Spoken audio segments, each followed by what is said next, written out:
Hi guys, my name is Levi, and I'm going to talk about the wave equation and the plane wave solutions to the wave equation.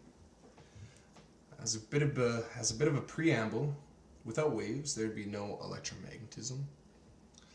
Um, Maxwell's equations are simply a way of describing electromagnetic radiation in terms of the constituent magnetic and electric fields. Also, Maxwell's equations have wave-like solutions which propagate through space carrying energy, linear momentum, and angular momentum. The very sun emits waves consisting of electric and magnetic field, which is why polarized sunglasses block light so well. And waves are used for MRIs, radio communication, satellite, and cell phones. As a definition, you could say that a wave is any spatial disturbance that moves at some velocity. And since waves are usually in free space, that's what we're going to discuss and derive first: plane waves and free space. They're the simplest and most important, since any periodic wave is made from an arbitrary amount of plane waves of different frequencies. So we will derive the wave equation from Maxwell's equations. So let us start with Maxwell's equations for any media. We have the displacement field equals some volume charge density. We have that the B field is 0. We have that the curl of E is equivalent to the negative time varying magnetic field.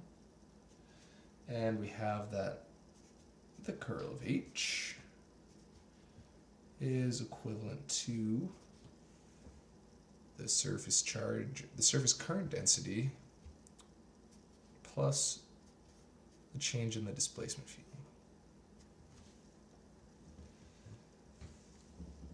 Since we're dealing with dielectrics right now, or free space, we'll consider dielectrics since free space comes from that. We will define B and D as follows. So B equals some relative permeability times the permeability of free space times the magnetic field intensity. And we have that the displacement field equals the relative permittivity times the permittivity of free space times the electric field. So Maxwell's equations now become, since we have no surface charge density in a dielectric or free space, we have the divergence of E is 0. This is important. The divergence of B still is 0. The curl of E still is the negative time varying magnetic field. But now we have that the curl of B, well, H, but we're going to call it B now. So the curl of B equals the permeability times the permittivity times the change in electric field with respect to time. So the wave equation will soon follow. What we're going to do is take the curl of equation 1 here. We're going to take the curl of the whole thing. So we have the curl of E equals the curl of the negative time changing magnetic field. There's a vector identity which says the following: if we have the curl of something, that we have the gradient of the divergence of E minus the Laplacian of E. These are equivalent statements. And on the other side, we can pull out the derivative and put inside the curl, giving us d dt of the curl of the magnetic field. Now we can put equation 2 in there. By the way, we define that the divergence of E is 0. So that's 0. Now we have minus and a minus. These become pluses. So we'll put this expression into here. So we have that the Laplacian of E equals the time varying curl of B, which is the permeability times the permittivity of the time changing E field. And if we simplify this and make it look prettier, then we get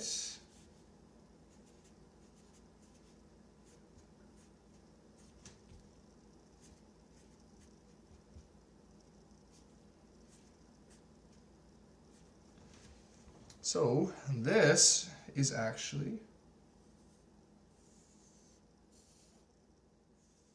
a wave equation, but we'll make it look more like a wave equation in a second here. Hi again, I'm back since my phone died. So what we derived so far is the wave equation in terms of the Laplacian of E. And now what we want to do is show that the plane wave satisfies this. So first of all, let's define what a plane wave is. A plane wave is transverse, which means if our wave is going in the direction of z hat, no component of E or B are going to be changing in the direction of z hat. That is to say that dEx or dEz over dz equals 0. Same with B. That also is to say that there is no time variation in the z direction for both B and E.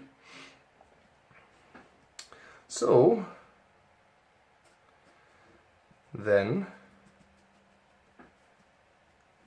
the curl equation of E is only with respect to z at this point.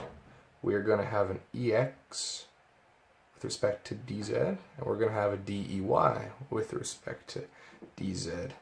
That's because those are the orthogonal directions to Ez. They are swirling around the z direction, as it were. So let's derive these equations. So the first equation is dEy over dz equals dBx over dt. We drop the minus sign because we're in a right-handed system. Second equation is dx over dz equals minus dby over dt. And we have the minus sign here because we're going from x to y. If we went from y to z, it'd be the same thing. It would stay with convention. We have the third equation, minus dby dt equals mu naught, epsilon naught, dEx dt. We're going from y to x, so we're going backwards, so that's why it's negative. And for the last equation, we have dBx dz equals mu naught, epsilon naught, dEy dt. And it stays positive because we're going from x to y. So now let's define the equation. Let's define the equation of a plane wave. So a plane wave is a wave that's going in some direction with frequency omega. So let's just leave these general. We have something that depends on z and time, has some amplitude, and it has some frequency, and it's going in some direction kz And let's say it's polarized in the x direction, because that way B is going to be polarized in the y direction. So let's write out the equation for B.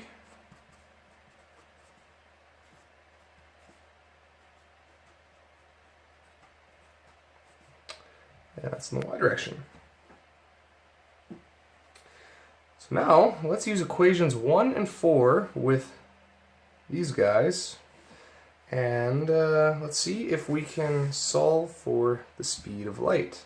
Worth noting is we know that v squared equals omega squared over the wave number squared. So let's keep this in mind and now solve equations 1 and 4. So ey dz, let's not worry about the exponential part. Let's leave it out because we're going to have it on both sides since it's common to both e and b.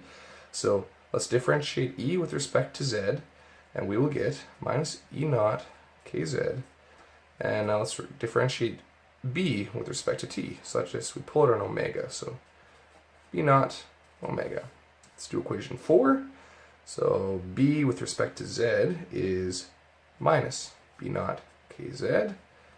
And then we have all the permeability information and permittivity information. Now let's differentiate e with respect to time. So that's just e naught times omega.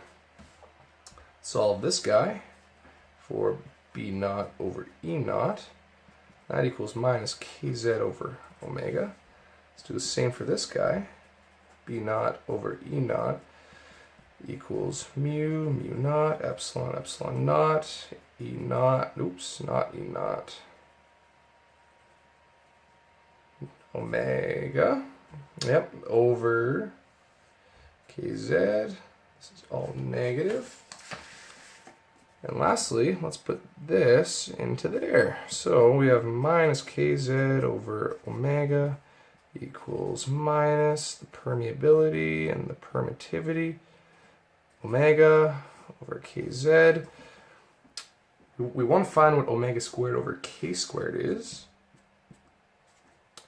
And we get that by doing some simple algebra. We multiply each side by omega and divide each side by kz and divide each side by the permeability and the permittivity.